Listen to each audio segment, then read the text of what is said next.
Price the Lord. കർത്താവിൻ്റെ പരിശുദ്ധ നാമം ഇന്ന് രാത്രി വാഴ്ത്തപ്പെടുമാറാകട്ടെ. ബഹുമാന്യരായ എല്ലാ ദൈവമക്കൾക്കും ക്രിസ്തുയേശുവിൻ്റെ നിസ്തുല്യമായ നാമത്തിൽ ഇന്ന് രാത്രി വന്ദനത്തെ അറിയിക്കുന്നു. ഈ പ്ലാറ്റ്ഫോമിലൂടെ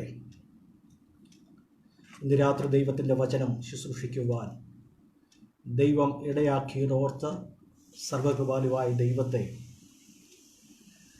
നന്ദി നിറഞ്ഞ ഹൃദയത്തോടെ സ്തുതിക്കുകയും വാഴ്ത്തുകയും ചെയ്യുന്നു.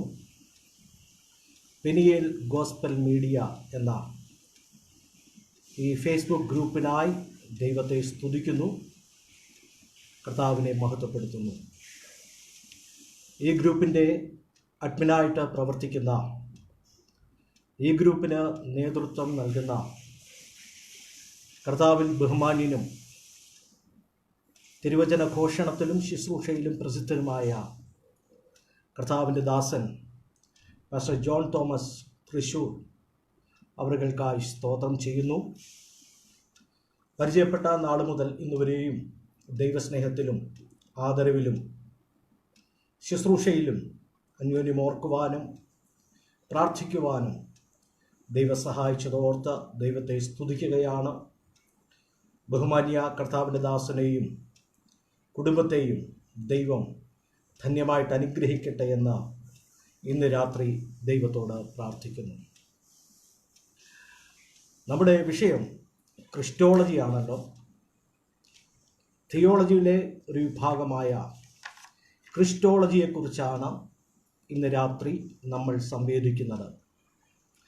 ഈ വിഷയം സംസാരിക്കുന്നതിൽ എനിക്ക് അതിയായ സന്തോഷമുണ്ട്. കാരണം ക്രിസ്തു ശാസ്ത്രത്തെക്കുറിച്ച് എല്ലാവരും പ്രസംഗിക്കാറില്ല, അല്ലെങ്കിൽ പഠിപ്പിക്കാറില്ല. കാരണം അതിന് പല ലിങ്കുകളുണ്ട്, പല പിരിവുകളുണ്ട്.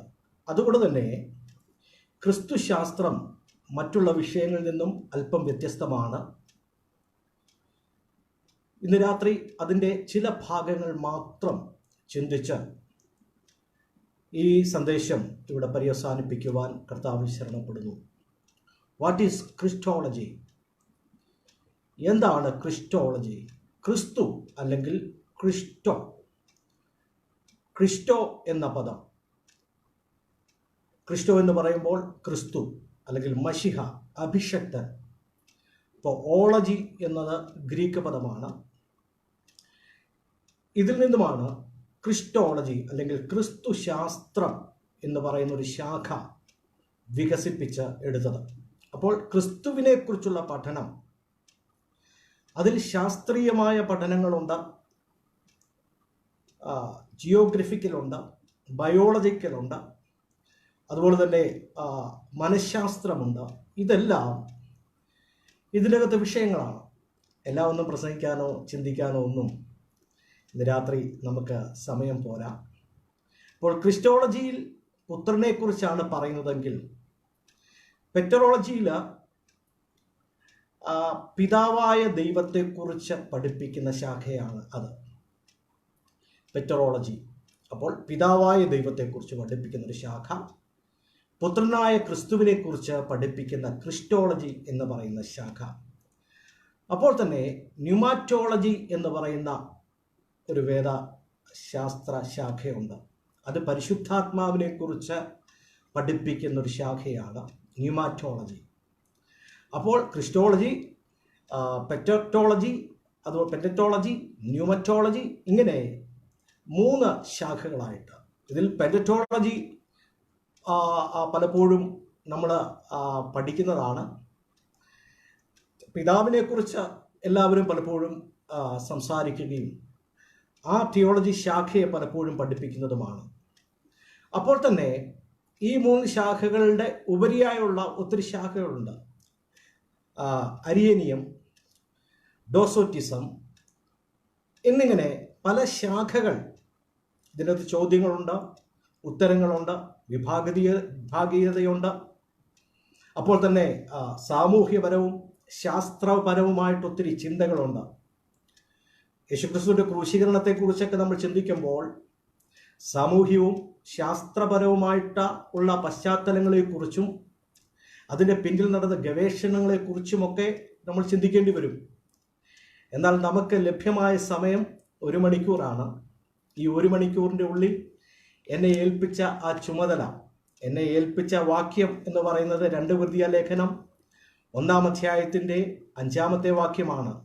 ക്രിസ്തുവിൻ്റെ കഷ്ടങ്ങളിൽ ഞങ്ങൾ പെരുകുന്നത് പോലെ തന്നെ ക്രിസ്തുവിനാൽ ഞങ്ങളുടെ ആശ്വാസവും പെരുകുന്നു. ഇതാണ് ഈ തീമിൻ്റെ ആപ്തവാക്യം എന്ന് ഈ തീം എന്ന് പറയുന്നത്. അപ്പോൾ ക്രിസ്റ്റോളജിയിലേക്ക് നമ്മൾ പ്രവേശിക്കുമ്പോൾ അവിടെ ഉയരുന്ന ഏറ്റവും വലിയ ചോദ്യം, ക്രിസ്റ്റോളജിയിൽ ഉണ്ടാകുന്ന ഏറ്റവും വലിയ ചോദ്യം ക്രിസ്തു ആരാണ് എന്നുള്ളതാണ്. ആരാണ് ക്രിസ്തു? യേശു ശിഷ്യന്മാരോട് ചോദിച്ച ചോദ്യം എന്താ? നിങ്ങൾ എന്നെ ആരെന്ന് പറയുന്നു? അപ്പോൾ അതിൽ ഒരുത്തൻ മാത്രം പറഞ്ഞു, നീ ജീവനുള്ള ദൈവത്തിൻ്റെ പുത്രനായ ക്രിസ്തുവാകുന്നു. അതാണ് ക്രിസ്റ്റോളജിയുടെ മഹാത്മ്യം. എല്ലാവർക്കും ഈ വെളിപ്പാട് കിട്ടാറില്ല, എല്ലാവരും ഈ വെളിപ്പാട് പ്രാപിക്കാറുമില്ല. എന്നാൽ വെളിപ്പാടുള്ളവൻ, ദർശനമുള്ളവൻ, സ്നേഹമുള്ളവൻ, ഇച്ഛാശക്തിയുള്ളവൻ, കർത്താവിനോട് കൂടെ നടക്കുന്നവൻ ആ വെളിപ്പാടിലേക്ക് ഇറങ്ങിച്ചെല്ലും. ഞാൻ തിരിച്ചു വരട്ടെ. അപ്പോൾ ആരാണ് ക്രിസ്തു? യേശു ദൈവമാണോ? യേശുവിനെ എങ്ങനെ ദൈവവും മനുഷ്യനുമായിട്ട് ഒരേ സമയം കണക്കാക്കാം? അതാണ് ഇന്ന് ലോകത്തിൽ ഏറ്റവും കൂടുതൽ ഉണ്ടായിക്കൊണ്ടിരിക്കുന്ന ചോദ്യം. യേശുവിനെ ദൈവവും അപ്പോൾ തന്നെ മനുഷ്യനുമായിട്ട് എങ്ങനെ മനസ്സിലാക്കാം, വിലയിരുത്താം? ഒരു ഭാഗത്ത് ദൈവത്വം നിൽക്കുന്നു, അപ്പോൾ തന്നെ മനുഷ്യത്വം നിൽക്കുന്നു. കുറച്ച് ദിവസം മുമ്പ് ഒരാൾ പ്രസംഗിച്ചതാണ് യേശു സർവ്വവ്യാപിയല്ല എന്ന്. എന്നാൽ യേശു ക്രിസ്തു സർവ്വവ്യാപിയാണെന്നുള്ളതിൻ്റെ തെളിവ് ഒത്തിരിയുണ്ട്. യേശുവിനെ മലയുടെ മുകളിൽ കൊണ്ടുപോയി തള്ളിയിട്ട് കൊല്ലുവാൻ അവർ ശ്രമിച്ചു.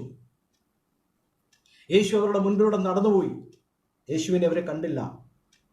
യേശു മലമുകളിൽ ഇരുന്ന് പ്രാർത്ഥിച്ചു കൊണ്ടിരുന്നപ്പോഴാണ് ശിഷ്യന്മാര് പടകിൽ കാറ്റടിച്ച് മരണഭയത്തോടെ നിലവിളിക്കുന്നത്. ആ സമയത്ത് യേശു കടൽമേൽ നടന്ന് അവരുടെ അടുക്കൽ ചെന്നു. അപ്പോൾ ഒത്തിരി തെളിവുകളുണ്ട്. യേശു സർവ്വവ്യാപിയാണെന്നും സർവശക്തനാണെന്നും, ആമേൻ, സർവ്വവ്യാപി, സർവശക്തൻ, അപ്പോൾ തന്നെ സർവജ്ഞാനിയാണെന്നും ഉള്ള ഒത്തിരി തെളിവുകൾ വേദപുസ്തകത്തിൽ നമുക്ക് കാണുവാൻ കഴിയും. അപ്പോൾ യേശുവിന് ദൈവവും മനുഷ്യനുമായിട്ട് ഒരേപോലെ ഇരിക്കാമോ? ഒരേപോലെ ആയിരിക്കാമോ? ഇതാണ് നമ്മുടെ വിഷയം. എന്നാൽ ക്രിസ്റ്റോളജിയുമായിട്ട് ഏറ്റവും ബന്ധമുള്ള ഒരു സംഗതിയാണ് രക്ഷാശാസ്ത്രം, അല്ലെങ്കിൽ സോട്ടേരിയോളജി. രക്ഷാശാസ്ത്രം എന്ന് പറഞ്ഞാൽ ക്രിസ്തുവിനെ അറിയുന്നവർ രക്ഷിക്കപ്പെടണം. അപ്പോൾ രക്ഷയ്ക്കൊരു ശാസ്ത്രമുണ്ട്. അതിനെ സാങ്കേതികമായിട്ട് അങ്ങനെ പറയുന്നുവെന്നേ ഉള്ളൂ. നമുക്കറിയാം അതിൻ്റെ വാക്യങ്ങളും കാര്യങ്ങളും ഒക്കെ നമുക്കറിയാം. ക്രിസ്തുവിനെ ഹൃദയം കൊണ്ട് വിശ്വസിച്ച് വായ കൊണ്ട് ഏറ്റു പറഞ്ഞാൽ നീ രക്ഷിക്കപ്പെടും. അതാണ് രക്ഷയുടെ സിദ്ധാന്തം എന്ന് പറയുന്നത്. രക്ഷയുടെ തത്വം എന്ന് പറയുന്നത് അത് മാത്രമാണ്. അപ്പോൾ സോട്ടീരിയോളജിയിൽ രക്ഷാശാസ്ത്രം അല്ലെങ്കിൽ രക്ഷയുടെ സിദ്ധാന്തം വിവരിക്കുന്നു. അപ്പോൾ തന്നെ അതിൽ സഭാശാസ്ത്രമുണ്ട്, ത്രിത്വമുണ്ട്. ഇങ്ങനെ വിവിധ രീതിയിലേക്ക് കാര്യങ്ങൾ പോവുകയാണ്.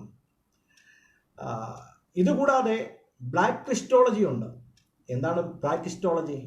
ബ്ലാക്ക് ആഫ്രിക്കക്കാർ വിശ്വസിക്കുന്ന ഒരു ക്രിസ്തു ഉണ്ട് ക്രിസ്റ്റോളജിയിൽ.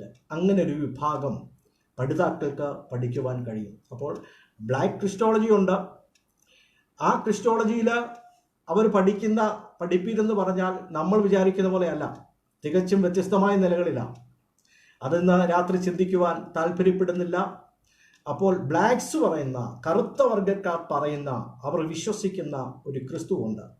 അതിനുവേണ്ടി ഒരു പാഠശാഖ തന്നെയുണ്ട്. എന്നാൽ ഇത് രാത്രികാലം യേശു ക്രിസ്തു ഉയർത്തപ്പെടണം. അതാണ് ഈ പഠന പരമ്പരയുടെ ലക്ഷ്യം.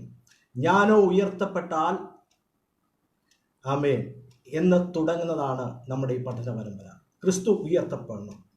ക്രിസ്തു ഉയർത്തപ്പെടാൻ വേണ്ടി ചെയ്യുന്ന ഈ പരിപാടി അല്ലെങ്കിൽ ഈ പഠന പരമ്പര ഏറ്റവും അനുഗ്രഹവും ധന്യവുമായി തീരട്ടെ എന്ന് ഞാൻ ദൈവത്തോട് പ്രാർത്ഥിക്കുന്നു. പ്രത്യേകം ജോൺ തോമസ് പാസ്റ്ററിൻ്റെ ഉള്ളിൽ ദൈവാത്മാവ് കൊടുത്ത നല്ല ചിന്തകൾക്കായി ഞാൻ സ്തോത്രം ചെയ്യുകയാണ്. പല ഗ്രൂപ്പുകളിലും വിടുതലും സൗഖ്യവും ജനത്തെ ഇളക്കി മറിക്കുന്ന പല സന്ദേശങ്ങളുമൊക്കെ കൊടുത്ത് പല ഗ്രൂപ്പുകളും മുന്നേറുമ്പോൾ ചിന്തിക്കുവാൻ ഉതകുന്നതും തിരുവചനം പഠിക്കാൻ ഉതകുന്നതുമായ വിഷയങ്ങൾ മനുഷ്യൻ്റെ ഉള്ളിലേക്ക് വിത്തിട്ട് അതിനെ മുളപ്പിക്കുന്നത് പോലെ ഉന്നതമായ വിഷയങ്ങൾ വേദപുസ്തകാടിസ്ഥാനത്തിൽ പഠിപ്പിക്കുവാൻ കർത്താവിൻ്റെ ദാസൻ നിലകൊള്ളുന്നത് ഓർത്ത് ഞാൻ ദൈവത്തെ സ്തുതിക്കുന്നു. ഈ ഗ്രൂപ്പിനെ ദൈവം ധാരാളമായിട്ട് അനുഗ്രഹിക്കട്ടെ. പ്രത്യേകം ഈ ഗ്രൂപ്പിൽ ഇതുവരെ ജോയിൻ ചെയ്തിട്ടില്ലാത്തവരൊക്കെയും ജോയിൻ ചെയ്യണമെന്ന കർത്തനാമത്തിൽ ഞാൻ ഓർപ്പിക്കുകയും നിങ്ങളോട് പറയുകയും ചെയ്യുന്നു.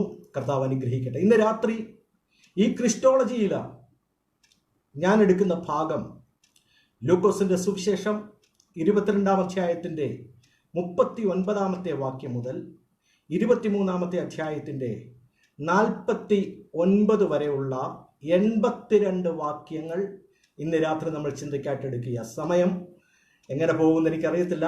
82 വാക്യങ്ങൾ വിശദമായല്ലെങ്കിലും അല്പാൽപമായി അതിൻ്റെ ആകത്തുക, അതിൻ്റെ തത്വങ്ങൾ, അതിൻ്റെ ശാസ്ത്രീയമായ കണ്ടെത്തലുകൾ ഇത് വളരെ വേഗത്തിൽ എടുക്കുവാൻ ഞാൻ ആഗ്രഹിക്കുന്നു. അപ്പോൾ ഇതിൽ വരുന്ന വിഷയമെന്ന് പറയുന്നത് ഗദശമന മുതൽ ഗോൽഗോഥ വരെയുള്ള കർത്താവായ യേശു ക്രിസ്തുവിൻ്റെ പ്രയാണമാണ്. പ്രാർത്ഥിച്ച് ഒരുങ്ങി ക്രൂശീകരിക്കപ്പെടുന്ന തലയോടിടം എന്നർത്ഥമുള്ള മലയിൽ കൊണ്ടുപോയി, കാൽവറിയിൽ കൊണ്ടുപോയി കർത്താവായ യേശു ക്രിസ്തുവിനെ ക്രൂശിക്കും വരെയുള്ള സംഭവങ്ങളാണ് ഈ 2 അധ്യായങ്ങളിൽ ഉൾക്കൊള്ളിച്ചിരിക്കുന്നത്. ഞാൻ ഈ വിഷയം എടുക്കാൻ കാരണമുണ്ട്. ഈ വിഷയം ലൂക്കോസിൽ നിന്ന് തന്നെ എടുക്കാൻ കാരണമുണ്ട്. ലൂക്കോസ് വൈദ്യനാണ്.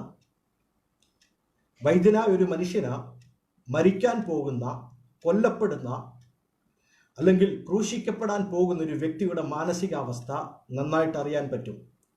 ക്രൂശിക്കപ്പെടുവാൻ പോകുന്ന ഒരു മനുഷ്യൻ്റെ മാനസിക വ്യഥ, അവൻ ശാരീരികമായിട്ട് അനുഭവിക്കുന്നതായ ആരോഗ്യ പ്രശ്നങ്ങൾ, ഇതൊക്കെ ലൂക്കോസിന് നന്നായിട്ട് മനസ്സിലാക്കുവാനും എഴുതുവാനും കഴിയും. അതുകൊണ്ടാണ് ലൂക്കോസിൻ്റെ സുവിശേഷത്തിന് തന്നെ ഞാൻ ഈ വേദഭാഗം എടുത്തത്.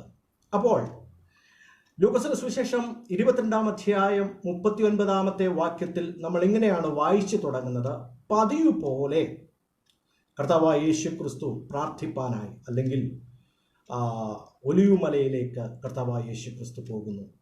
പതിവ് പോലെ യേശുവിനറിയാം ഏതാനും മണിക്കൂറുകൾ കഴിഞ്ഞാൽ താൻ കാൽവറി എന്ന കുലക്കളത്തിലേക്ക് പോവുകയും മാനവരാശിയുടെ പാപപരിഹാരത്തിനു വേണ്ടി താൻ ഒഴുക്കപ്പെടുകയും ചെയ്യുമെന്നുള്ള, പാനീയാഗമാക്കുകയും ചെയ്യപ്പെടുമെന്നുള്ള വസ്തുത കർത്താവായ യേശു ക്രിസ്തുവിന് അറിയാം. എന്നാൽ പതിവായിട്ട് പ്രാർത്ഥിക്കുന്നത് പോലെ അന്നും കർത്താവായ യേശു ക്രിസ്തു പ്രാർത്ഥിപ്പാനായിട്ട് ആ മലയിലേക്ക് പോയി. ഗദശമലയിലേക്ക് കർത്താവായ യേശു ക്രിസ്തു പോയി. അപ്പോൾ അതിലൊരു ആത്മീയ ദൂതുണ്ട്. നമ്മുടെ ജീവിതത്തിൽ എന്തൊക്കെ പ്രതിസന്ധി വന്നാലും, എന്തൊക്കെ വിഷയങ്ങൾ മുന്നിൽ വന്നാലും പ്രാർത്ഥനയും ദൈവവുമായിട്ടുള്ള ബന്ധവും ഒരേ സമയത്ത് നടക്കണമെന്ന് സ്വർഗത്തിലെ ദൈവം ആഗ്രഹിക്കുന്നു. അപ്പോൾ പ്രാർത്ഥനയും ദൈവവുമായിട്ടുള്ള ബന്ധവും നമ്മുടെ ജീവിതത്തിലെ കഷ്ടങ്ങളും നഷ്ടങ്ങളും രോഗങ്ങളും പ്രയാസങ്ങളും ഒക്കെ ഉണ്ടാകുമ്പോൾ നമ്മൾ കാത്തു സൂക്ഷിക്കാൻ ബാധ്യസ്ഥരാണ്. കർത്താവ് അത് തന്നെയാണ് അവിടെ ചെയ്യുന്നത്. പതിവ് പോലെ കർത്താവായ യേശു ക്രിസ്തു പോയി, പ്രാർത്ഥിപ്പാനായിട്ട് പോയി. അവിടെ ചെന്നിട്ട് കർത്താവായ യേശു ക്രിസ്തു പ്രാർത്ഥിക്കുന്ന പ്രാർത്ഥനകൾ നമുക്കെല്ലാവർക്കും അറിയാം. ഒന്നാമതായിട്ട് പ്രാർത്ഥിക്കുന്നു, മനസ്സുണ്ടെങ്കിൽ പിതാവേ ഈ പാനപാത്രം എങ്കിൽ നിന്നും നീക്കണമേ, എന്നാൽ എൻ്റെ ഇഷ്ടമല്ല നിന്റെ ഇഷ്ടം തന്നെ നിറവേറണം, നിന്റെ ഇഷ്ടം പോലെ തന്നെ ആകട്ടെ എന്ന് പ്രാർത്ഥിച്ചു. ഒരു പച്ചയായ മനുഷ്യൻ. വാസ്തവത്തിൽ ഈ 22-ാം അധ്യായം മുതൽ നമ്മൾ കാണുന്ന കർത്താവായ യേശു ക്രിസ്തു പൂർണ്ണമായ പച്ചയായ ഒരു മനുഷ്യനാണ്. അതിനു മുൻപിൽ തൻ്റെ ശുശ്രൂഷാവേളകളിൽ, താൻ പരസ്യ ശുശ്രൂഷ ചെയ്തുകൊണ്ടിരിക്കുന്ന സമയങ്ങളിൽ ഒക്കെ തൻ്റെ മേൽ പൂർണ്ണ ദൈവത്വമുണ്ട്. എന്നാൽ 22-ാമത്തെ അധ്യായം മുതൽ തൻ്റെ ശരീരം, തൻ്റെ ചിന്തകൾ, തൻ്റെ പ്രവൃത്തികളൊക്കെ പൂർണ്ണമായ മനുഷ്യത്വത്തിലേക്ക് വരികയാണ്. ഒരു പച്ച മനുഷ്യനായിട്ട് കർത്താവായ യേശു ക്രിസ്തു പ്രാർത്ഥിക്കാനായിട്ട് ഈ മലയുടെ മുകളിലേക്ക് പോയി. അപ്പോൾ ഒരു സാധാരണ മനുഷ്യൻ പറയുന്നത് പോലെ തന്നെയാണ് അവിടെ യേശു പറയുന്നത്, കഴിയുമെങ്കിൽ ഇതൊന്ന് നീക്കിത്തരണം, പക്ഷെ എൻ്റെ ഇഷ്ടമൊന്നും നിറവേറണ്ട, അങ്ങയുടെ ഇഷ്ടം തന്നെ നിറവേറട്ടെ. ഞാൻ ആ ഭാഗം വായിച്ച് പലപ്പോഴും ചിന്തിച്ചിട്ടുണ്ട്. നമ്മൾ എത്രയോ പ്രാവശ്യം ദൈവത്തോട് പ്രാർത്ഥിച്ചിട്ടുണ്ട്, കർത്താവേ, ഇതെനിക്ക് താങ്ങാൻ വയ്യ, ഈ വിഷയത്തിൽ എനിക്ക് നിൽക്കാൻ പറ്റുന്നില്ല, ഈ പ്രതിസന്ധിയെ എനിക്ക് ഓവർകം ചെയ്യാൻ കഴിയുന്നില്ല, ഇതൊന്ന് മാറ്റിത്തരണമെന്ന് നമ്മൾ പ്രാർത്ഥിച്ചിട്ടുണ്ട്. എന്നാൽ പിന്നീടാണ് നമ്മൾ മനസ്സിലാക്കിയിട്ടുള്ളത്, ഇത് ദൈവഹിതമായിരിക്കാം, ഇത് ദൈവത്തിൻ്റെ പദ്ധതിയായിരിക്കാം. അപ്പോഴൊക്കെ ദൈവഹിതത്തിന് വേണ്ടി നമ്മൾ പ്രാർത്ഥിക്കാറുണ്ട്. ഞാൻ മടങ്ങി വരട്ടെ. കർത്താവായ യേശു ക്രിസ്തു ഇങ്ങനെ താങ്ങാൻ കഴിയാത്ത മാനസിക വ്യഥയിൽ പ്രാർത്ഥിച്ചു കൊണ്ടിരുന്നപ്പോൾ തന്നെ ശക്തിപ്പെടുത്താൻ വേണ്ടി, തനിക്ക് ആശ്വാസം കൊടുക്കാൻ വേണ്ടി പിതാവായ ദൈവം സ്വർഗത്തിൽ നിന്നും ഒരു ദൂതനെ തനിക്ക് വേണ്ടി നിയോഗിച്ച് ആക്കി. നമുക്കറിയാം, മോശെ ഏലിയാവും ഒക്കെ നേരത്തെ ആ മറുരൂപ മലയിൽ വെച്ച് കർത്താവായ യേശുവിനോട് സമയമെടുത്ത് കാര്യങ്ങൾ വിസ്തരിച്ച് മരിക്കാൻ പോകുന്ന വിധം, നിര്യാണപ്പെടുന്നത് എങ്ങനെയാണ് എന്നൊക്കെയുള്ള വസ്തുതകൾ, ആത്മീയമായ മർമ്മങ്ങൾ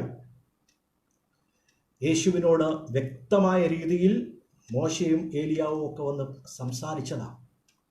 ദൈവത്തിൻ്റെ അഭിഷിക്തന്മാർ അവിടെ വെച്ച് കർത്താവിനോട് കാര്യം പറഞ്ഞ് വിശദീകരിച്ചു കൊടുത്തതാണ്. അതുകൊണ്ട് തന്നെ കർത്താവായ യേശുവിനറിയാം, അല്ലാതെ തന്നെ കർത്താവിനറിയാം താൻ മരിക്കാനാണ് വന്നിരിക്കുന്നത്. ഈ ലോകത്തിൻ്റെ പാപത്തിന് വേണ്ടി, മാനവരാശിയുടെ പാപത്തിന് വേണ്ടി മരിക്കാനാണ് വന്നതെന്ന് കർത്താവിനറിയാം. ആ വസ്തുത തൻ്റെ ഉള്ളിൽ തന്നെ ഉണ്ട്. എങ്കിലും അവിടെയാണ് ആ വാക്കിൻ്റെ പ്രസക്തി. എങ്കിലും കർത്താവായ യേശു ക്രിസ്തുവിന് മനുഷ്യൻ എന്നുള്ള നിലയിൽ ആ വേദന താങ്ങുവാൻ കഴിയാതെ വന്നു. അപ്പോൾ പിതാവായ ദൈവം ഒന്നും മിണ്ടാതിരുന്നില്ല. ശ്രദ്ധിക്കണം, നമുക്ക് താങ്ങാൻ കഴിയാത്ത വേദന വന്നു കഴിഞ്ഞാൽ പിതാവായ ദൈവം ഇടപെടും. ഞാനിതിൽ വിശ്വസിക്കുന്നുണ്ട്. നമുക്ക് താങ്ങാൻ കഴിയാത്ത, നമ്മുടെ തലയ്ക്ക് മുകളിൽ ഒരു പ്രശ്നം വന്നാൽ കർത്താവായ യേശു പോക്കുവഴി തരിക മാത്രമല്ല, കർത്താവ് വേഗത്തിൽ ഇടപെടും. ആമേൻ. നമ്മുടെ അവിടുത്തെ ആ പ്രാർത്ഥനയുടെ രീതി നമ്മൾ കാണുന്നുണ്ട്. യേശു പ്രാർത്ഥിച്ച പ്രാർത്ഥന മുട്ടുകുത്തിയുള്ള പ്രാർത്ഥനയായിരുന്നു. യേശുവിൻ്റെ അവസാനത്തെ ഒരു പ്രാർത്ഥന മുട്ടുകുത്തി പിതാവായ ദൈവത്തോട് വിഷയങ്ങൾ അവതരിപ്പിക്കുന്നൊരു പ്രാർത്ഥന. അപ്പോൾ മരിക്കാൻ പോകുന്നവൻ, മരണത്തോട് അടുത്തുകൊണ്ടിരിക്കുന്ന ഒരു മനുഷ്യൻ, അങ്ങനെ ഒരു കർത്താവ് തൻ്റെ പ്രാർത്ഥനാവേളയിൽ സ്ഥിരമായിട്ട് ഏത് ശാരീരിക നിലയിൽ നിൽക്കുന്നുവോ, ശാരീരിക നില തുടരുന്നുവോ, അതേ രീതിയിൽ കർത്താവായ യേശു ക്രിസ്തു അവിടെ പ്രാർത്ഥിക്കുക. യേശു മുട്ടുകുത്തി അവിടെ പ്രാർത്ഥിച്ചു. ശ്രദ്ധിക്കണമേ, നമുക്കൊക്കെ എന്തെങ്കിലും പ്രയാസമുണ്ടെങ്കിൽ, പ്രശ്നമുണ്ടെങ്കിൽ, നമ്മുടെ ആ പ്രാർത്ഥനയുടെ ശൈലി മാറും, നമ്മുടെ ഇരിപ്പ് മാറും, നമ്മൾ അനുഷ്ഠിക്കുന്ന രീതികൾക്ക് വ്യത്യാസം വരും. എന്നാൽ യേശു അങ്ങനല്ല. യേശു ആ താങ്ങാൻ കഴിയാത്ത വ്യഥ വരുമ്പോഴും യേശു മുട്ടുകുത്തി പ്രാർത്ഥിച്ചു. അടുത്ത ഏറ്റവും വലിയൊരു സംഗതി എന്ന് പറയുന്നത്, ആ പ്രശ്നമുണ്ടായപ്പോഴും ഈ പ്രയാസങ്ങളുടെ നടുവിലും യേശു ശിഷ്യന്മാരെ കുറിച്ച് വിചാരമുള്ളവനായിരുന്നു. താൻ പ്രശ്നത്തിലേക്ക് കടക്കാൻ പോവുകയാണ്, മരണത്തെ വരിക്കാൻ പോവുകയാണ് എന്ന് കർത്താവിനറിയാം. ആ അറിവ് ഉള്ളിൽ വെച്ചുകൊണ്ട് തന്നെ കർത്താവായ യേശു ശിഷ്യന്മാരോട് പറയുന്നത്, നിങ്ങൾ പരീക്ഷയിൽ അകപ്പെടാതിരിപ്പാൻ ഉണർന്നിരുന്ന് പ്രാർത്ഥിക്കണം. ശ്രദ്ധിക്കണമേ, കർത്താവ് മരിക്കാൻ പോവുകയാണ്, എന്നാൽ ശിഷ്യന്മാരെ കുറിച്ചുള്ള വിചാരം തന്നെ ഭരിച്ചുകൊണ്ടിരുന്നു. അതാണ് ഒരു ഇടയൻ്റെ ഏറ്റവും വലിയ പ്രത്യേകത. ഇടയനായ കർത്താവായ യേശു ക്രിസ്തു തൻ്റെ ശിഷ്യന്മാരെ ഓർത്ത് എപ്പോഴും ഭാരപ്പെട്ടിരുന്നു. കർത്താവ് പറഞ്ഞു, ഞാൻ പരീക്ഷിക്കപ്പെടാൻ പോകുന്ന ഈ പരീക്ഷയിൽ നിങ്ങൾ തകരരുത്, നിങ്ങൾ ഈ പരീക്ഷയിൽ അകപ്പെടരുത്, അകപ്പെടാതിരിപ്പാൻ നിങ്ങൾ ഉണർന്നിരുന്ന് പ്രാർത്ഥിക്കണമെന്ന് യേശു തൻ്റെ ശിഷ്യന്മാരോട് പറയുകയാണ്. അടുത്ത ഭാഗം അതിൻ്റെ 44-ാമത്തെ വാക്യത്തിൽ നമ്മൾ വായിക്കുന്നു, അവൻ പ്രാണവേദനയിലായി. പ്രാണവേദന എന്നൊരു പദം അവിടെ ലൂക്കോസ് ഉപയോഗിച്ചിരിക്കുന്നു. അതാണ് ലൂക്കോസിൻ്റെ പ്രത്യേകത. താൻ ഒരു വൈദ്യനായതുകൊണ്ട് ചില പദങ്ങൾ തൻ്റെ കയ്യിലുണ്ട്. പ്രാണവേദന അല്ലെങ്കിൽ മരണവേദനയിലേക്ക് കർത്താവായ യേശു ക്രിസ്തു പ്രവേശിക്കുകയാണ് ആ പ്രാർത്ഥനയിൽ. മുട്ടുകുത്തിയുള്ള പ്രാർത്ഥനയിൽ മധ്യപൂർവ്വ രാജ്യങ്ങളിലൊക്കെ ചിലരുടെ പ്രാർത്ഥനാ രീതി പോലെ കർത്താവായ യേശു ക്രിസ്തു പ്രാർത്ഥിക്കുമ്പോൾ താൻ പ്രാണവേദനയിൽ അല്ലെങ്കിൽ മരണവേദനയിലായി അതിശ്രദ്ധയോടെ പ്രാർത്ഥിച്ചു. അപ്പോൾ മരണവേദന അല്ലെങ്കിൽ പ്രാണവേദന, ഉള്ളിലുള്ള മാനസികമായ സംഘർഷങ്ങൾ, ഇതെല്ലാം വെച്ചുകൊണ്ട് സൈക്കോളജിക്കലി, മെൻ്റലി, അപ്പോൾ തന്നെ ഫിസിക്കലി താൻ വലിയ ഭാരം വെച്ചുകൊണ്ട് അതിശ്രദ്ധയോടെ പ്രാർത്ഥിക്കുകയാണ്. രക്തം, ഒരു മനുഷ്യൻ്റെ രക്തം വിയർക്കുന്നത് അസാധാരണമായ ഒരു സംഗതിയാണ്. കർത്താവായ യേശുവിൻ്റെ രക്തം വിയർപ്പ് തുള്ളി പോലെ ഭൂമിയിലേക്ക് ഇറ്റിറ്റു വീണു എന്നാണ് ലൂക്കോസ് പറയുന്നത്. അപ്പോൾ രക്തം വിയർക്കുക എന്ന് പറയുന്നത് ഒരു അസാധാരണ സംഗതിയാണ്. ഇനി നമ്മൾ വരാൻ പോകുന്നത് കർത്താവായ യേശു ക്രിസ്തുവിൻ്റെ ഫിസിക്കൽ അല്ലെങ്കിൽ ആരോഗ്യപരമായ ശാരീരികമായ അവസ്ഥയിലേക്ക് നമ്മൾ വരാൻ പോവുകയാണ്. ഒരു വ്യക്തിക്ക് കടുത്ത രക്തസമ്മർദ്ദം ഉണ്ടാകും. കടുത്ത രക്തസമ്മർദ്ദം ഉണ്ടാകുന്നതിനെയാണ് ഹെമറ്റോഡ്രോപ്സ് എന്ന് പറയുന്നത്.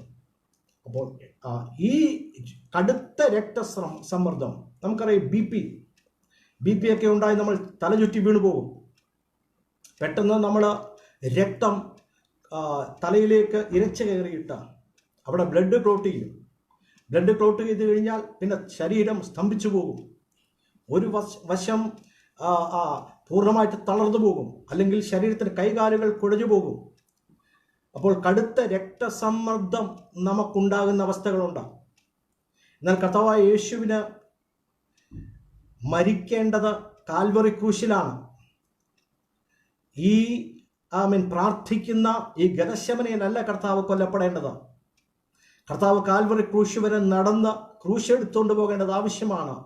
പ്രവാചക സൂക്തങ്ങളിൽ എഴുതിയ ഒരൊറ്റ പ്രവചനം പോലും തെറ്റാതെ കാൽവറി ക്രൂശ് വരെ യേശു നടന്നു പോകേണ്ടത് ആവശ്യമാണ്. യേശു അവിടെ വിയർത്തു. ആ വിയർപ്പ് രക്തത്തുള്ളികളായി നിലത്തേക്ക് വീണു. അവൻ പ്രാണവേദനയിലായി. അപ്പോൾ അതിനെക്കുറിച്ച് നമ്മൾ അല്പമായിട്ടൊന്ന് ചിന്തിച്ച് വേഗത്തിൽ പോകുവാൻ കർത്താവിൽ ശരണപ്പെടുന്നു. വിയർപ്പ് ഗ്രന്ഥികളെ പോഷിപ്പിക്കുന്ന ക്യാപ്പിലറി രക്തക്കുഴലുകൾ വിണ്ടുകീറുകയും രക്തം പുറന്തള്ളാൻ ഇടയാകുകയും ചെയ്യുന്ന അവസ്ഥയാണ് ഹെമറ്റോഡ്രോസിസ്. ഒരു പ്രാവശ്യം കൂടെ ഞാൻ പറയുന്നു, വിയർപ്പ് ഗ്രന്ഥികളെ പോഷിപ്പിക്കുന്ന ക്യാപ്പിലറി രക്തക്കുഴലുകൾ എന്ന് പറഞ്ഞാൽ നമ്മുടെ വിയർപ്പ് പുറത്തേക്ക് വരുമ്പോൾ അതിനെ പരിപോഷിപ്പിക്കുന്ന രക്തക്കുഴലുകളുണ്ട്.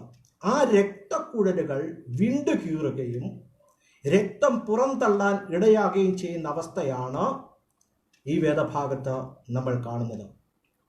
അതിന് കാരണങ്ങളുണ്ട്. കഠിനമായ അധ്വാനം, അപ്പോൾ തന്നെ മാനസിക വ്യഥ, അപ്പോൾ തന്നെ ചില പ്രത്യേക രോഗങ്ങൾ.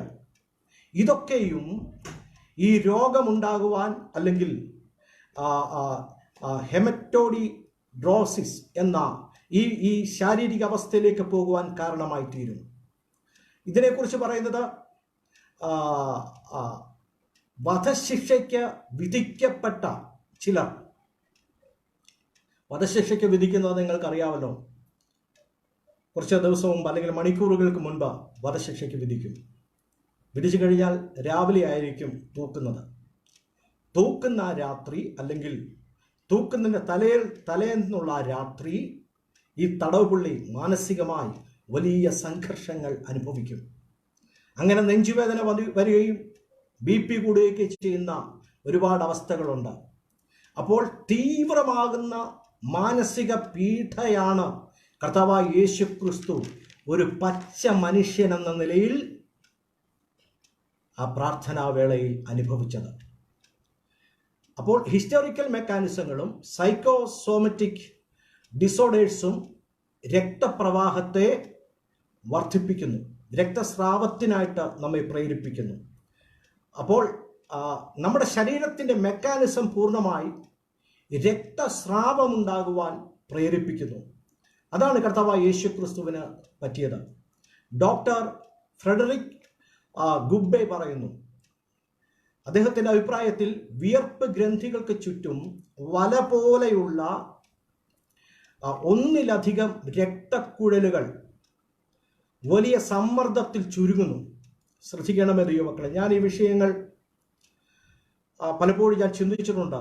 എങ്ങനെയാണ് കർത്താവായ യേശുവിൻ്റെ രക്തം വിയർപ്പ് തുള്ളികളായി ഭൂമിയിലേക്ക് വീണത്? പലപ്പോഴും ഞാൻ ചിന്തിച്ചിട്ടുണ്ട്. എന്നാൽ ശാസ്ത്രീയമായിട്ട് അതിന് അടിസ്ഥാനമുണ്ട്. എന്താണ് ശാസ്ത്രീയമായ അടിസ്ഥാനം? ഡോക്ടർ ഫ്രെഡറിക് ഗുബ്ബെ പറയുകയാണ്, അദ്ദേഹത്തിൻ്റെ അഭിപ്രായത്തിൽ വിയർപ്പ് ഗ്രന്ഥികൾക്ക് ചുറ്റും വല പോലെയുള്ള ഒന്നിലധികം രക്തക്കുഴലുകൾ വലിയ സമ്മർദ്ദത്തിൽ ചുരുങ്ങുന്നു. അപ്പോൾ നമ്മുടെ ഈ സ്കിന്നിന് തൊട്ട് താഴെയായിട്ട് ഒരുപാട് വല പോലെയുള്ള രക്തക്കുഴലുകളുണ്ട്. ആ രക്തക്കുഴലുകൾ വലിയ സമ്മർദ്ദത്തിൽ ചുരുങ്ങുന്നു. ആ സമയത്ത് രക്തം വിയർപ്പ് ഗ്രന്ഥികളിലേക്ക് പോകുന്നു. അപ്പോൾ ഈ വല ചുരുങ്ങുന്ന സമയത്ത് മനുഷ്യ ശരീരത്തിലെ രക്തം വിയർപ്പ് ഗ്രന്ഥിയിലേക്ക് പോവുകയും ചെയ്യുന്നു. അപ്പോൾ അവിടെ ഉണ്ടാകുന്നത് വിയർപ്പും രക്തവും കൂടെ ഒരുമിച്ച് ചേരുന്ന ഒരവസ്ഥയാണ് ഈ സുഷിരങ്ങളിൽ ഉണ്ടാകുന്നത്. നമ്മുടെ ശരീരത്തിൽ പല രീതിയിലുള്ള സുഷിരങ്ങളുണ്ട്. അപ്പോൾ വിയർപ്പ് വരുന്ന ഈ സുഷിരത്തിലേക്ക് രക്തം വരുന്നു, രക്തത്തെ ഉപരിതലത്തിലേക്ക് തള്ളിവിടുന്നു. ഈ നമ്മുടെ കടുത്ത രക്തസമ്മർദ്ദം ഇത് വിയർപ്പ് കലർന്ന രക്തത്തുള്ളികളായി കാണുന്നു. അതിന് കടന്ന രക്തത്തിന് പെരിഫറൽ രക്തത്തിന് സമാനമായ സെൽ ഘടനകളുണ്ട്. അപ്പോൾ ഇത് അതിന് കടന്ന രക്തസ്രാവമാണ്. നമ്മുടെ സഹോദരിമാർക്കുണ്ടാകുന്ന മെൻസസ് അതിനേക്കാളും അതിന് കടന്ന രക്തസ്രാവമാണിത്. എന്ന് പറഞ്ഞാൽ സകല ഗ്രന്ഥികളും പൊട്ടുകയാണ്. മൈന്യൂട്ടായിട്ടുള്ള ചെറിയ ഞരമ്പുകൾ അത് പൊട്ടുകയാണ്. പൊട്ടിയിട്ട് പെരിഫറൽ രക്തത്തിന് സമാനമായ സെൽ ഘടന അവിടെ രൂപപ്പെടുന്നു. അപ്പോൾ ഞാൻ തിരിച്ചു വരുന്നു. ഇത് വിയർപ്പ് ഗ്രന്ഥികൾ വിതരണം ചെയ്യുന്ന ഈ വിയർപ്പ് ഗ്രന്ഥികളെ രക്തസ്രാവത്തിന് കാരണമാക്കി മാറ്റുന്നു. ഈ ഒരു സംഭവം, ഈ ഒരു ചക്രം ഇതുണ്ടാകുമ്പോൾ രക്തസ്രാവമുണ്ടാകുന്നു. ഇതാണ് കർത്താവായ യേശു ക്രിസ്തു ഗതശമനയിൽ പ്രാർത്ഥിച്ചപ്പോൾ ഉണ്ടായ ശാരീരികാവസ്ഥ. അപ്പോൾ താങ്ങാൻ കഴിയാത്ത കഠിനമായ മാനസിക വ്യഥ, മരണവേദന കർത്താവായ യേശു ക്രിസ്തു അവിടെ അനുഭവിച്ചു. ഇന്ന് രാത്രി പ്രിയ ദൈവമക്കളെ, കർത്താവായ യേശു സഹിച്ച വേദന ഒരു പക്ഷേ എൻ്റെ അഭിപ്രായത്തിൽ ക്രൂശിൽ കിടന്ന വേദനിക്കുന്നതിനേക്കാൾ ശരീരമൊരുക്കി മരണത്തിനായിട്ട് ഒരുക്കി കൊടുക്കുന്ന ഈ ഗതശമനയിലെ പ്രാർത്ഥനാ വേളയിൽ നമ്മുടെ കർത്താവ് വേദനിച്ചിട്ടുണ്ടാകാം. ഞാനങ്ങനെ വിശ്വസിക്കുന്നു. കാരണം പ്രാണവേദന, മരണവേദന കർത്താവ് അവിടെ വെച്ച് തന്നെ അനുഭവിക്കുകയാണ്. രക്തമെല്ലാം പുറത്തേക്ക് വരികയാണ്. ശരീരത്തിലെ ഓരോ കശേരുക്കളും നാഡീ ഞരമ്പുകളും പൊട്ടിയിട്ട് അതിൻ്റെ ആ വലയങ്ങൾ, ചർമ്മത്തിന് താഴെയുള്ള വലയങ്ങൾ പൊട്ടിയിട്ട് ആ രക്തം പുറത്തേക്ക് വരിക എന്ന് പറഞ്ഞാൽ ക്രൂശീകരണത്തിന് വേണ്ടി പ്രാർത്ഥനയോടെ കർത്താവായ യേശു ക്രിസ്തു തന്നെ ഒരുക്കി കൊടുക്കുകയാണ്. ആമേൻ. നമുക്കറിയാം, നമ്മുടെ ശരീരത്തിൽ ഒടിവ് വന്നു കഴിഞ്ഞാൽ അപ്പോൾ തന്നെ, ഏതെങ്കിലും ഒരു അസ്ഥി ഒടിഞ്ഞാൽ അപ്പോൾ തന്നെ അവിടെ നീര് കെട്ടും. എന്തിനാണ് നീര് കെട്ടുന്നത്? ആ ഒടിഞ്ഞ അസ്ഥികൾക്ക് വീണ്ടും ഒന്നും സംഭവിക്കാതിരിക്കാൻ വേണ്ടി ശരീരമൊരുക്കുന്ന, നമ്മുടെ മാംസം ഒരുക്കുന്ന ഒരു പരിരക്ഷയാണ് ഈ നീര്. നമ്മളപ്പോൾ നീര് മാറാനായിട്ട് എണ്ണ ഇടും, ആ നീര് മാറും. പക്ഷേ അകത്തുള്ള ഒടിവ് മാറിയില്ലെങ്കിൽ ആ വിടുതൽ പൂർണ്ണമാകത്തില്ല. അപ്പോൾ മരണത്തിന് മുൻപേ ഉള്ള കർത്താവായ യേശു ക്രിസ്തുവിൻ്റെ ഒരുക്കം, മരിക്കുവാൻ വേണ്ടി തൻ്റെ ശരീരത്തെ ഒരുക്കി കൊടുക്കുന്ന ഒരാത്മീയ അവസ്ഥയാണ് അവിടെ സംഭവിക്കുന്നത്. ഞാൻ മടങ്ങി വരുന്നു. യേശുവിനെ അവർ പിടിച്ചുകൊണ്ടുപോയി, കണ്ണുകെട്ടി തല്ലി, പ്രവചിക്കാം, നിന്നെ അടിച്ചവൻ ആരെന്ന് പ്രവചിക്കാം എന്ന് പറഞ്ഞു. അപ്പോൾ ഈ വിഷയം ഞാൻ പെട്ടെന്ന് നിർത്താൻ പോവുകയാണ്. കർത്താവായ യേശു ക്രിസ്തുവിൻ്റെ ശാരീരികാവസ്ഥ പറഞ്ഞു തീർന്നില്ല. ഇനി ഒരുപാട് കാര്യങ്ങൾ ആ വിഷയത്തോടുള്ള ബന്ധത്തിൽ ശാസ്ത്രീയമായി പറയേണ്ടതായിട്ടുണ്ട്. എന്നാൽ സമയം മുൻപോട്ട് പോകുന്നത് കൊണ്ട് ഞാൻ വളരെ വേഗത്തിൽ മടങ്ങി വരികയാണ്. യേശുവിനെ പിടിച്ചവർ പരിഹസിച്ചു, കണ്ണുകെട്ടി, തല്ലി, പ്രവചിക്ക എന്ന് പറഞ്ഞു. എന്ന് പറഞ്ഞാൽ ശുശ്രൂഷയ്ക്ക് നേരെ പിടിച്ചവർ വിരൽ ചൂണ്ടി. സാധാരണക്കാർ അല്ലെങ്കിൽ പടയാളികൾ അവർ കർത്താവായ യേശുവിൻ്റെ ശുശ്രൂഷയെ ചോദ്യം ചെയ്തു. അപ്പോൾ മരിക്കുന്നതിന് മുൻപ് തൻ്റെ ശുശ്രൂഷയെ അവിടെ ചോദ്യം ചെയ്യപ്പെടുക, പ്രവചിക്കുക എന്ന് പറയുകയാണ്. എന്നാൽ ചോദ്യം ചെയ്യപ്പെടുമ്പോൾ ശുശ്രൂഷിക്കുന്നതായിരുന്നില്ല യേശു ക്രിസ്തുവിൻ്റെ ശുശ്രൂഷ. ചിലരൊക്കെ പറയത്തില്ലേ, മെഡിക്കൽ കോളേജിൽ പോയി നിങ്ങൾ എന്താ സൗഖ്യമാക്കാത്തത്, ജനറൽ ആശുപത്രിയിൽ പോയി സൗഖ്യമാക്കാത്തത് എന്താ, ട്രിവാൻഡ്രം RCC നിങ്ങൾ എന്താ പോയി പ്രാർത്ഥിക്കാത്തത്? അതിൻ്റെ ആവശ്യമില്ല. വചനം അങ്ങനല്ല പറയുന്നത്. വചനം പറയുന്നത് വിശ്വസിക്കുന്നവനാണ് സൗഖ്യം. ആര് വിശ്വസിക്കുന്നുവോ അവരിലാണ് സൗഖ്യവും വിടുതലും വ്യാപരിക്കുന്നത്. പ്രവചനവും അപ്രകാരം തന്നെയാണ്. വിശ്വസിക്കുന്നവരുള്ള ബന്ധത്തിലാണ് പ്രവചനം നടക്കുന്നത്. പരിഹസിക്കാനും നിന്ദിക്കുവാനും ആമൻ പ്രവചിക്കുക എന്ന് പറയുന്നിടത്ത് കർത്താവായ യേശു ക്രിസ്തു ഒന്നും മിണ്ടിയില്ല. മഹാപുരോഹിതന്മാരും ശാസ്ത്രിമാരും നമ്മുടെ കർത്താവായ യേശു ക്രിസ്തുവിനെ ന്യായാധിപന്മാരുടെ മുൻപാകെ കൊണ്ടുചെന്നു. അവിടെ കൊണ്ടു ചെന്നിട്ട് അവർ ചോദിക്കുന്ന ചോദ്യം, നീ ക്രിസ്തുവാണെങ്കിൽ ഞങ്ങളോട് പറയുക.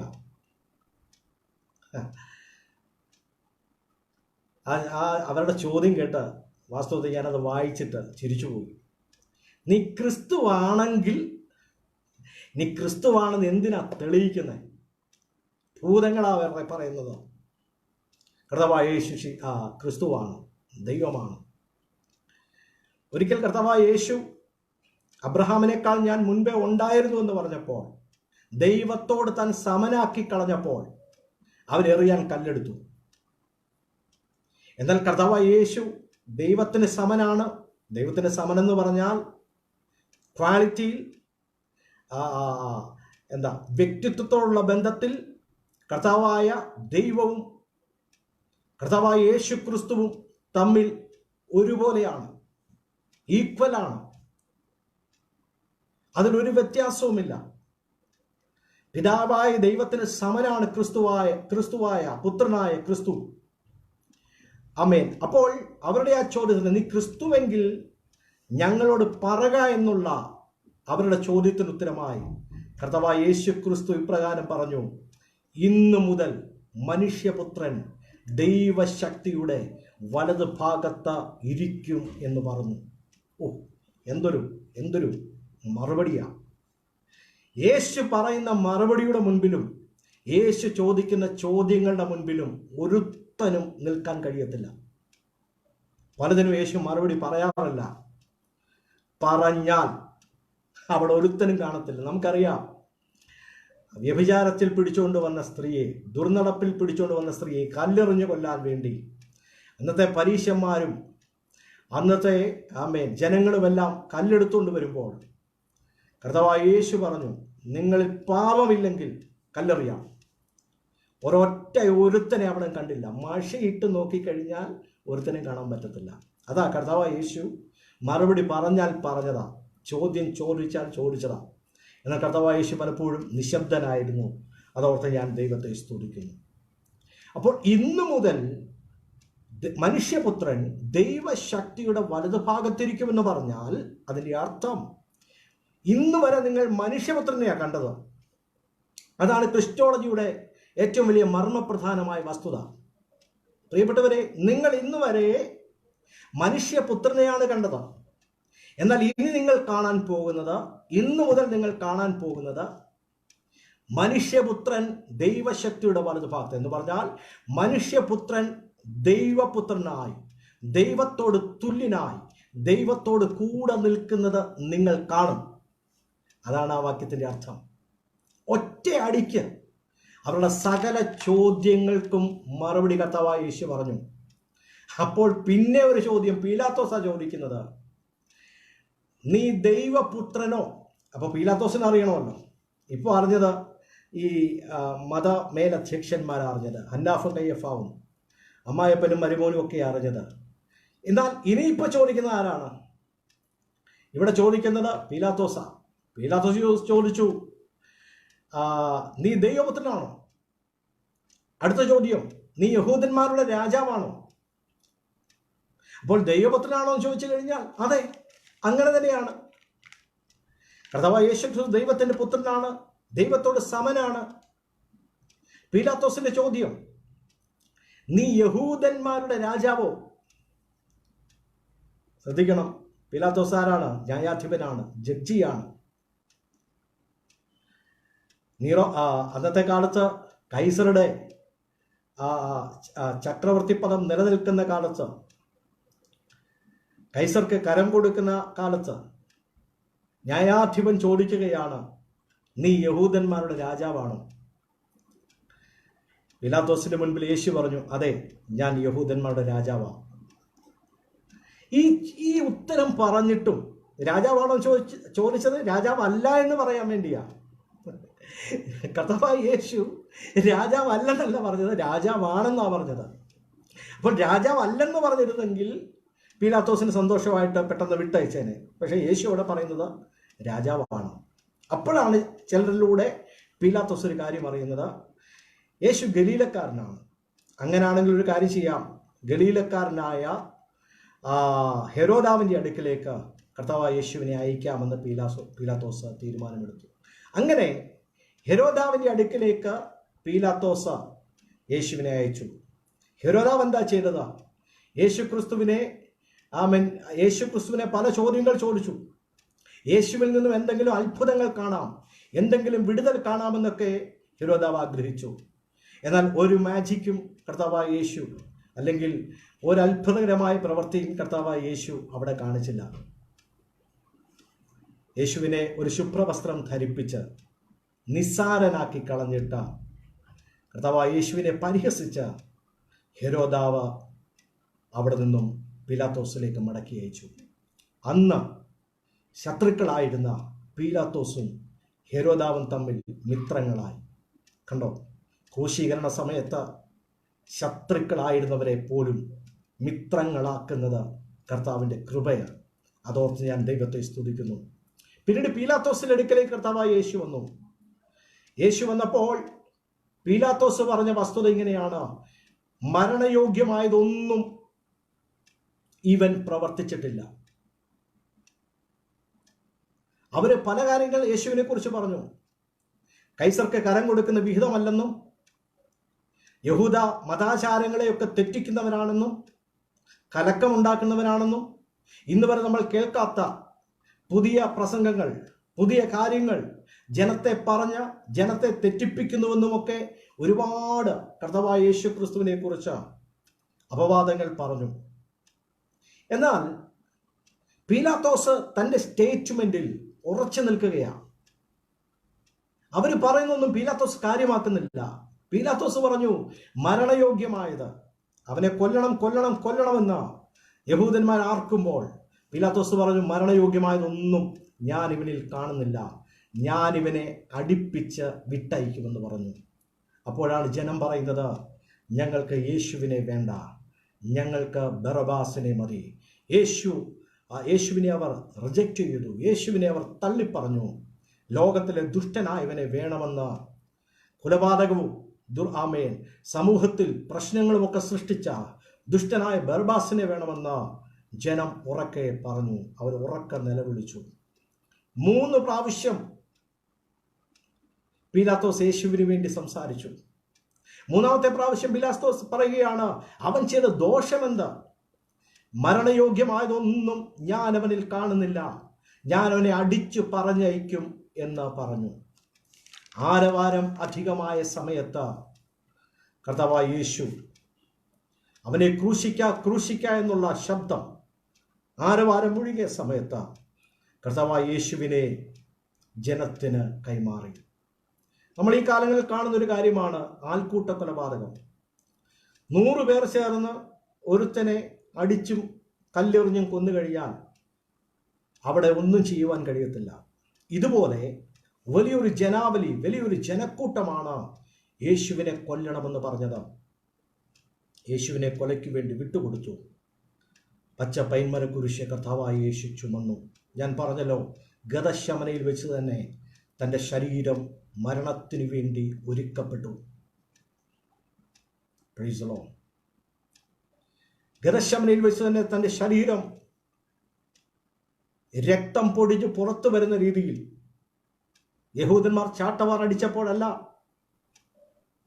റോമൻ പടയാളികൾ അവനെ ചാട്ടവാർ കൊണ്ട് അടിച്ചപ്പോഴോ മുൾക്കിരീടം തലയിൽ അടിച്ചപ്പോഴോ അല്ല, അതിനു മുൻപ് തന്നെ നമ്മുടെ കർത്താവായ യേശു ക്രിസ്തുവിൻ്റെ ശരീരം മരണത്തിനു വേണ്ടി ഒരുക്കപ്പെട്ടു. എന്നാൽ യേശു വഴി നടന്നു പോകുന്ന സമയത്ത് യഹൂദാപുത്രിമാർ ഇപ്രകാരം പറഞ്ഞു. അവർ അലമുറയിട്ട് കരഞ്ഞു. യേശുവിനെ നോക്കി അവർ കരഞ്ഞു. യേശു അവരെ നോക്കിയിട്ട് ദൂത് പറഞ്ഞു, നിങ്ങൾ എന്നെ ചൊല്ലിയല്ല കരയേണ്ടത്, നിങ്ങൾ നിങ്ങളുടെ മക്കളെ ചൊല്ലിക്കരയണം. ദൈവത്തെ നോക്കി ആരും കരയണ്ട, ദൈവപുത്രനെ നോക്കിയും കരയണ്ട, നിങ്ങളുടെ മക്കളെ ചൊല്ലിക്കരവീൻ. ശ്രദ്ധിക്കണമേ, തന്നെ നോക്കി കരയുന്നവരോട് തനിക്ക് പറയാനൊരു ദൂതുണ്ട്. നിങ്ങൾ നിങ്ങളുടെ മക്കളെ നോക്കി കരയണം. കാരണം നിങ്ങളുടെ മക്കൾ ഈ രക്തത്തിന് പാത്രീഭൂതരാണ്. അവൻ്റെ രക്തം ഞങ്ങളുടെ മേലും ഞങ്ങളുടെ സന്തതികളുടെ മേലും വരട്ടെ എന്ന് യഹൂദന്മാർ പറഞ്ഞത് പിന്നീട് ചരിത്രത്തിൽ നിറപടിയായി കടന്നു വന്നു. ഞാൻ ആ ഭാഗം വിടുകയാണ്. മറ്റുള്ളവരെ രക്ഷിച്ചു. പ്രധാനികൾ ഇങ്ങനൊരു വാക്ക് പറഞ്ഞു, നീ മറ്റുള്ളവരെ രക്ഷിച്ചുവെങ്കിൽ, ദൈവം നിന്നെ തിരഞ്ഞെടുത്ത ക്രിസ്തുവാണെങ്കിൽ നീ നിന്നെ തന്നെ രക്ഷിക്കാം. അപ്പോൾ ആ പ്രധാനികൾ പറഞ്ഞതിൽ, ദേശത്തിലെ പ്രധാനികൾ പറഞ്ഞതിൽ ഒരു ദൂതുണ്ട്. നീ മറ്റുള്ളവരെ രക്ഷിച്ചു. അവർ തന്നെ പറയുകയാണ്, നീ മറ്റുള്ളവരെ രക്ഷിച്ചു. കൊല്ലാൻ കൊണ്ടുപോകുമ്പോൾ, അല്ലെങ്കിൽ യേശു കർത്താവിനെ ക്രൂശിക്കപ്പെടുമ്പോൾ പ്രധാനികളായവർ എല്ലാവരും ചേർന്ന് പറയുകയാണ്, നീ മറ്റുള്ളവരെ രക്ഷിച്ചല്ലോ. അതിനൊരു ദൂതുണ്ട്. യേശു മറ്റുള്ളവരെ രക്ഷിച്ചുവെന്ന് അവർക്കറിയാമായിരുന്നു.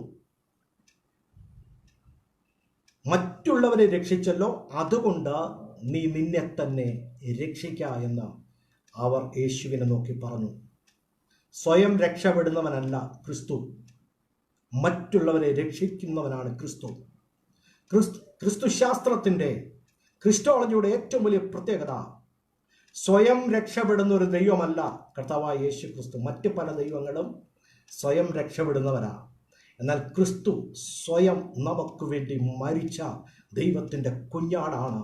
അവൻ്റെ അവസാനത്തുള്ളി രക്തം വരെയും നമുക്ക് വേണ്ടി ചിന്തിത്തന്ന ദൈവത്തിൻ്റെ കുഞ്ഞാടാണ് കർത്താവായ യേശു ക്രിസ്തു. അപ്പോൾ അവരോട് ആ ദൂത് പറയുമ്പോൾ തന്നെ അവർ തന്നെയാണ് ഇപ്പോൾ പ്രസംഗിക്കുന്നത്, പ്രധാനികൾ തന്നെയാണ് പ്രസംഗിക്കുന്നത്. എന്താണ് അവർ പറയുന്നത്? നീ മറ്റുള്ളവരെ രക്ഷിച്ചു, നിന്നെ തന്നെ രക്ഷിക്കുക. നിങ്ങളുടെ ആ പ്രസംഗത്തിനായിട്ട് ഞാൻ ദൈവത്തെ സ്തുതിക്കുകയാണ്. എന്നാൽ യേശു ക്രിസ്തു ക്രൂശിൽ കിടന്ന ഒരു വസ്തുത കള്ളനോട് പറഞ്ഞു.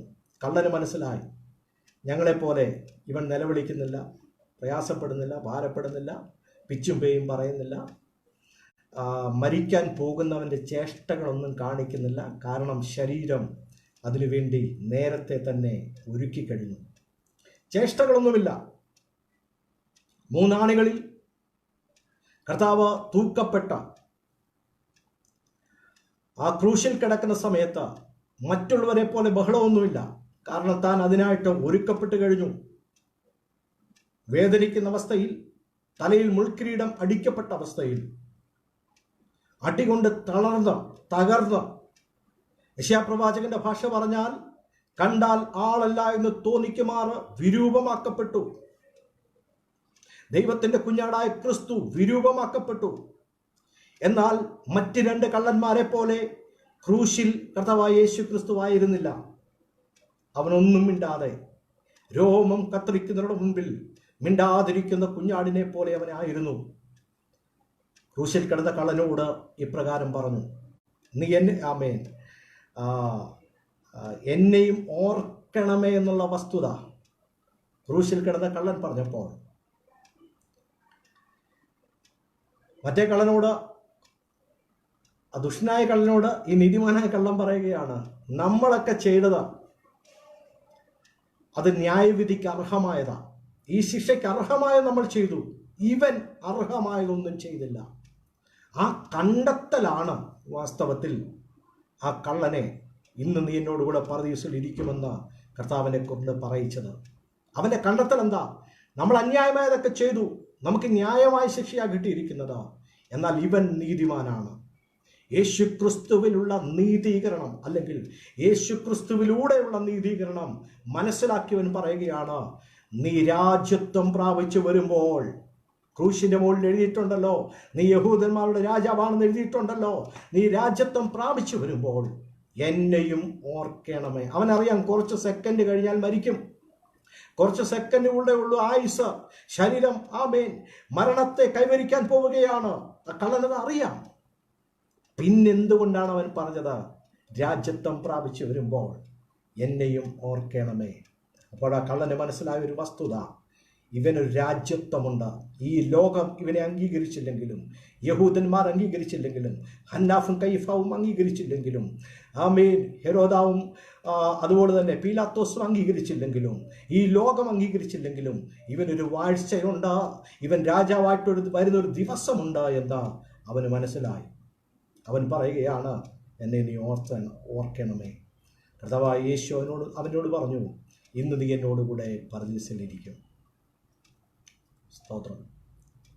അതിനുശേഷം നമ്മൾ കാണുന്നത് 6 മണി നേരമായപ്പോൾ സൂര്യൻ ഇരുണ്ടുപോയി, ദൈവമന്ദിരത്തിലെ തിരശീല നടുവേ ചീന്തിപ്പോയി.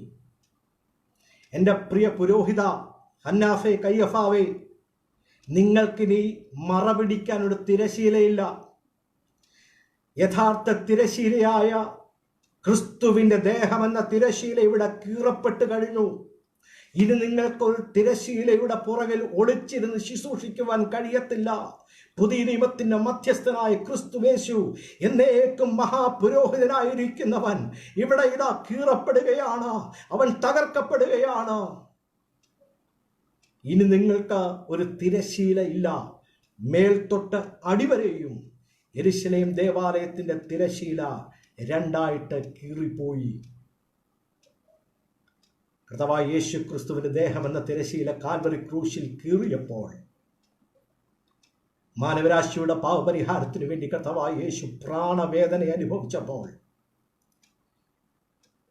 സ്വർഗത്തിൽ നിന്നും ആ തിരശീലയെ 2ആയിട്ട് കീറി അത് 2ആയി തീർന്നു. യേശു അത്യുച്ചത്തിൽ, എൻ്റെ പിതാവേ, എൻ്റെ ആത്മാവിനെ തൃക്കൈയിൽ ഏൽപ്പിക്കുന്നു എന്ന് ഉറക്കെ പറഞ്ഞു. അതൊരു വസ്തുതയാണ്. എൻ്റെ ആത്മാവിനെ ഞാൻ ഏൽപ്പിക്കുന്നു, ശരീരത്തെയല്ല ആത്മാവിനെ ഏൽപ്പിക്കുന്നു. അപ്പോൾ ശരീരം ഇവിടെ ഉണ്ട്, അതിനെയും പറഞ്ഞു പോയി കഴിഞ്ഞാൽ ഒരുപാട് സമയമെടുക്കുന്നു. യേശുവിൻ്റെ ശരീരത്തെ അല്ലല്ലോ കർത്താവായ യേശു ഏൽപ്പിച്ചു കൊടുത്തത്, യേശുവിൻ്റെ ആത്മാവിനെയാണ്. ശരീരം അപ്പോൾ ഇവിടെ ഉണ്ട്, അത് മറ്റൊരു വിഷയമാണ്. സ്തോത്രം, അതിലേക്ക് ഞാൻ പ്രവേശിക്കുന്നില്ല. അപ്പോൾ ശരീരത്തെ കർത്താവായ യേശു പിതാവിനെ ഏൽപ്പിച്ചു കൊടുത്തു. ആ പ്രാർത്ഥന കേട്ടിട്ട്, പിതാവേ, എൻ്റെ ആത്മാവിനെ തൃക്കൈയിൽ ഏൽപ്പിക്കുന്നു എന്നുള്ള പ്രാർത്ഥന കേട്ടിട്ട് ശതാധിപൻ പറഞ്ഞു, ഈ മനുഷ്യൻ നീതിമാനായിരുന്നു. യേശു ക്രിസ്തു നീതിമാനായ ദൈവം, യേശു ക്രിസ്തു ദൈവശക്തിയുടെ വലതു ഭാഗത്ത് നിൽക്കുന്നവനായ ദൈവം, അവൻ ദൈവത്തിൻ്റെ പുത്രൻ. യേശു ക്രിസ്തുവിൽ പരിപൂർണ ദൈവത്വത്തിൽ നമുക്ക് കാണുവാൻ കഴിയും. ഇന്ന് രാത്രി എത്ര പേർ വിശ്വസിക്കുന്നുണ്ട്, ഈ ദൈവം എൻ്റെയും ദൈവമാണ്, യേശു എനിക്ക് വേണ്ടിയാണ് കാൽവറി ക്രൂശിൽ പങ്കപ്പാടുകൾ ഏറ്റത്. ഗതശമനം മുതൽ ഗോൽഗോഥ വരെ വീണുമെഴുതേറ്റും നടന്നത്. ആമേൻ, സ്തോത്രം. 1 കുറിയ 40 അടി കൊണ്ടത്. ശരീരം ഉഴവച്ചാൽ പോലെ കീറപ്പെട്ടത് എനിക്ക് വേണ്ടിയാണെന്നുള്ള വസ്തുത ഇന്ന് രാത്രി വിശ്വസിക്കുക. അവൻ ആ വിശ്വാസം നമ്മുടെ ആത്മരക്ഷയ്ക്ക് കാരണമായി തീരട്ടെ. ഈ കർത്താവായ യേശു ക്രിസ്തു രാജാധിരാജാവായി കർത്താവായി വേഗം വരാൻ പോകുന്നു. അതിനുവേണ്ടി നമുക്കൊരുങ്ങാം. ഈ വചനങ്ങളാൽ ദൈവം നമ്മെ അനുഗ്രഹിക്കട്ടെ.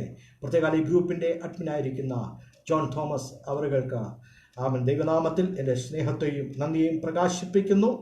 ഈ തിരുവചന ധ്യാനം കണ്ടുകൊണ്ടിരുന്ന എല്ലാവർക്കുമായി ദൈവത്തെ സ്തുതിക്കുകയും നന്ദി പറയുകയും ചെയ്യുന്നു. കർത്താവ് എല്ലാവരെയും അനുഗ്രഹിക്കുമാറാകട്ടെ.